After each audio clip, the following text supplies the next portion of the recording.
আসসালামু আলাইকুম। আমি অ্যাডভোকেট ইমরান, নিয়মিত প্র্যাকটিস করছি ঢাকা জজ কোর্টে। আজকে আলোচনা করব, কিছুদিন আগে হঠাৎ করে আমার এক ভাই সম্ভবত আমার ভিডিও দেখেন, তো উনি আমাকে ফোন দিয়েছে। রাত্র তখন আনুমানিক 2টা বাজে।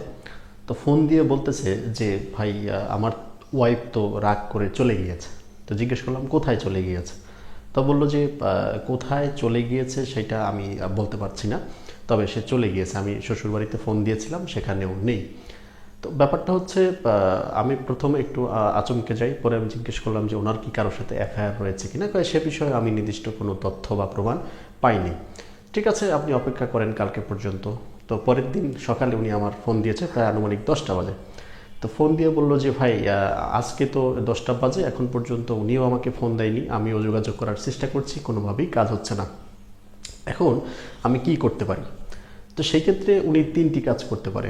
প্রিয় দর্শক, আজকে আলোচনার বিষয় এখানেই যে যদি আপনার স্ত্রী সে রাগ করে বাবার বাড়িতে চলে যায় বা রাগ করে অন্যত্র কোথাও চলে যায়, চলে যাওয়াটা অন্যায় না, বাট চলে গেলে যদি আপনার বিরুদ্ধে মিথ্যা হয়রানিমূলক কোনো মামলা মোকদ্দমা দায়ের করে, সেটি একটি অন্যায়। সেই জন্য এর থেকে আপনি কিভাবে পরিত্রাণ পাবেন বা চলে গেলে আপনি কি কি ব্যবস্থা গ্রহণ করতে পারবেন সেই বিষয় নিয়ে বিস্তারিত এই ভিডিওতে আলোচনা করছি। প্রিয় দর্শক, ভিডিওটি যদি ভালো লেগে থাকে আর এরকম নিত্য নতুন ভিডিও পেতে চান, তাহলে অবশ্যই চ্যানেলটি সাবস্ক্রাইব করে সাথে থাকা বেল আইকনটি অন করে দিবেন। প্রিয় দর্শক, যদি আপনার স্ত্রী হঠাৎ করে যদি তার বাবার বাড়িতে চলে যায় বা অন্য কোথাও যদি রাগ করে চলে যায়, সেই ক্ষেত্রে প্রথমত আপনি যে কাজটি করবেন, একটি জিডি করবেন।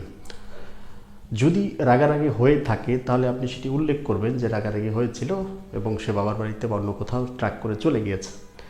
এছাড়া যদি এমনিতেই সে কোথাও চলে যায়, সেক্ষেত্রেও আপনি জিডি করে এই বিষয়টি বলবেন যে সে অন্য কোথাও চলে গিয়েছে, আমি খোঁজ করছি, পাচ্ছি না, তো আমাদের বিয়ে এত তারিখে হয়েছিল, একটি সন্তান আছে।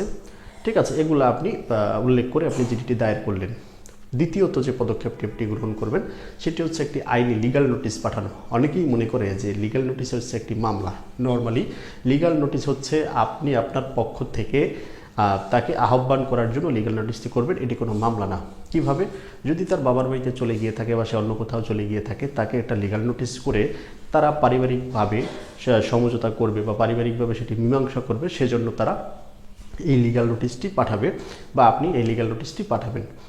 3 নম্বর যে পদক্ষেপটি আপনারা গ্রহণ করবেন সেটি হচ্ছে পারিবারিক আদালতে একটি মামলা দায়ের করা, অর্থাৎ দাম্পত্য পুনরুদ্ধারের মামলা দায়ের করা। আদালত উভয় পক্ষকে ডেকে আদালতের মাধ্যমে আপনাদের যে সমস্যাগুলো রয়েছে সেগুলো মীমাংসা করে আবার আপনাদের কাছে ফিরিয়ে দেওয়ার জন্য। যদি এই 3টি পদক্ষেপ আপনি গ্রহণ করেন, সেক্ষেত্রে নারী যদি মিথ্যা কোনো যৌতুক বা হয়রানিমূলক কোনো মামলা মোকদ্দমা দায়ের করে, তাহলে সেখান থেকে কিন্তু আপনি পরিত্রাণ পাবেন। এছাড়া যদি আপনার বাচ্চা থেকে থাকে, সেক্ষেত্রে আপনি গার্ডিয়ানশিপের মামলাও করতে পারেন।